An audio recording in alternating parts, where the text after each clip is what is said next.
Rapunzel, Eugene, and Cassandra looked out the window after Elsa and Anna had moved away. They saw where the automaton had landed after Elsa pushed it out the window with her powers. Rapunzel was now ready to take action. In the throne room, King Fredrick sat on his throne. The captain of the royal guards, who had adopted Cassandra, was in the room too. Our first priority is getting to the bottom of who was responsible for this attack, he said. Rapunzel burst into the room, which made the captain turn around. There's no question who's behind it. The question is, what was Varian after? Rapunzel said. That boy is dangerous, and I assure you he will pay dearly, Fredrick said. Listen, Dad, he is up to something, and we need to get to the bottom. Fredrick interrupted his daughter. We needn't do anything. The situation is being handled, Rapunzel. You can see how I might have a little trouble taking you at your word, Your Majesty, Rapunzel said.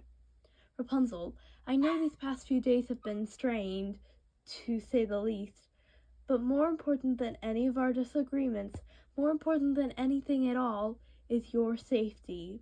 So, in light of this vicious assault, it is with heavy heart that I make this decision. Until the threat of Varian has been neutralized, you are to remain under constant surveillance in the most secure room in the castle, Fredrick said. And just like that, Rapunzel had been locked up. In the throne room, Eugene was talking to the king, questioning his decision to lock up Rapunzel. How is what you're doing to Rapunzel any different than what was done to her for the first 18 years of her life? Eugene asked. Remember yourself, Fitzherbert, Nigel began. He was the king's royal advisor. He continued. You are Nigel, Fredrick interrupted.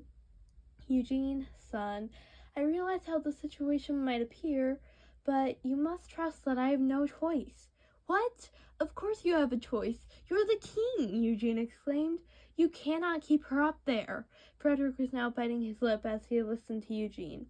I'll do whatever I must to keep Rapunzel safe from harm. Eugene turned around. And so will I, he whispered as he left the room. We have to do something, Anna said. She and Elsa were walking through the hallway discussing the current situation. I know. I'm going to talk to Uncle Fredrick. I understand that he wants to help Rapunzel, but his plan isn't going to work. Keeping Rapunzel locked up won't protect her from Varian, because sooner or later he'll come for Rapunzel, and he won't stop until he gets what he wants, Elsa said. You're right, but what if you can't get Uncle Fredrick to listen? Anna asked. I'll keep trying. I know what it's like to desperately want to protect your family from harm and how difficult ruling a kingdom can be. I know that there's an easier way to handle this, Elsa said. Isn't Uncle Fredrick's plan to fix all this just avoiding the problem? Anna asked. Elsa stopped as she thought about her sister's question. She was right. From personal experience, Elsa knew that avoiding an issue wasn't smart. She continued heading towards the throne room. Anna followed. Good luck, Anna said when the sisters were standing right outside the throne room. Thanks, Elsa said. The two guards that were standing outside the throne room opened the doors and Elsa walked in. She slowly approached King Fredrick. Anna was always impressed by how easily Elsa could do things like a queen, and the way she approached the throne was just as elegant and queen-like as anything Anna had ever been impressed by. I heard what happened, and I think I should tell you what I told my sister, Elsa began. Keeping Rapunzel locked up won't protect her from Varian. Sooner or later, he'll find out that Rapunzel is locked up and come for her. Varian is dangerous, always has been, always will be, Nigel said. From what Rapunzel has told me, you assumed Varian was dangerous before he even was. Honestly, I understand what that's probably like for him. Elsa flicked her wrist and created ice on the floor. Nigel was shocked by this because he didn't know about Elsa's powers. Using magic and defending Varian? You're probably just as dangerous, Nigel exclaimed. Nigel, she's my niece, Fredrick said. Elsa used her powers to get rid of the ice. If you're looking for ways to be a better king, then I'd start with not avoiding the current situation. Personal experience has taught me that avoidance does nothing, and if it does anything, it makes things worse, Elsa said. She tried to be as polite as possible. She wasn't mad at Fredrick. She just didn't agree with how he was handling things. She knew some of what Fredrick was doing was because of the fear of losing Rapunzel caused by her being kidnapped for 18 years, but why was Nigel the way he was? He didn't seem to trust Varian.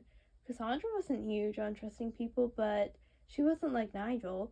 But from Rapunzel had said, it sounded like Nigel wasn't the only one who had believed Varian was dangerous.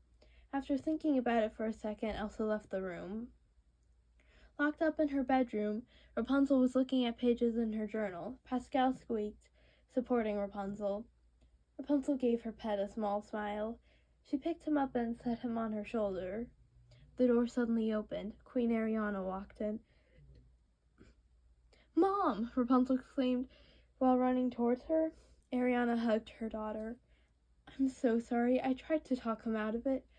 But you know your father can be immovable," Ariana said. "What is Dad so afraid of?" Rapunzel asked. "Why is he doing this to me?" "Rapunzel, in the 2 decades you were gone, not once did your father sleep through the night. Your absence haunted him every minute of every day," Ariana replied. "Are you saying that makes this right?" Rapunzel asked. "I'm asking you to consider that despite how rash and drastic his actions may seem, or how much you disagree with them, they come from a place of love. But I agree with you. This isn't right." Ariana held Rapunzel's hands. In the woods, Monty, who owned the village sweet shop, was napping under a tree with his gopher friend. He was startled by a noise coming from behind him. The black rocks! Holding on to the gopher, Monty ran away and screamed. "Oh, Sugar! The king must be told!" The black rocks continued to grow behind him. Oh! We have to tell the king!" Monty shouted as he ran by Old Lady Crowley, who was having a picnic with a pig. "Don't look at me, I'm on my lunch," Crowley told the pig. Owl sat on a perch, watching his owner Cassandra pack her things. "You should know the decision to send you off brings me no pleasure," the captain of the guards told his daughter. He was standing in the doorway. Cassandra set something in her bag. "Perhaps after this threat has been quelled and some time has passed, we can revisit the arrangement," the captain continued. "Until then, of course, I'll come see you when I can." While the captain said that, Cassandra grabbed a picture Rapunzel had painted for her. "Dad, all I ever wanted was to be like you. I wanted to be a royal guard and serve my kingdom. I wanted to make you proud. There was a time in my life where I would have done anything, gone to any lengths to keep from disappointing you. The last thing I ever expected was for you to be the one to disappoint me," Cassandra said before walking away. "We came to Corona to visit our cousin, and now we're not allowed in her room," Anna said. She was talking to her sister in a room. "I know, this isn't easy. Maybe Uncle Fredrick will listen to what I told him," Elsa said. "Maybe," Anna hoped. She thought for a second. "Do you think you could stop Varian with your powers?" "Maybe," Elsa said. "If it would fix everything, I'd head to Old Corona right now," Anna said. Elsa giggled. Then she sighed. "Even if we can beat Varian, Rapunzel is still the only one that can fix the black rocks and free Kieran from the amber." "I guess you're right," Anna said. Elsa looked out the window. There were black rocks everywhere. Still locked in her room, Rapunzel wondered what she could do. Could she ever get out of her room?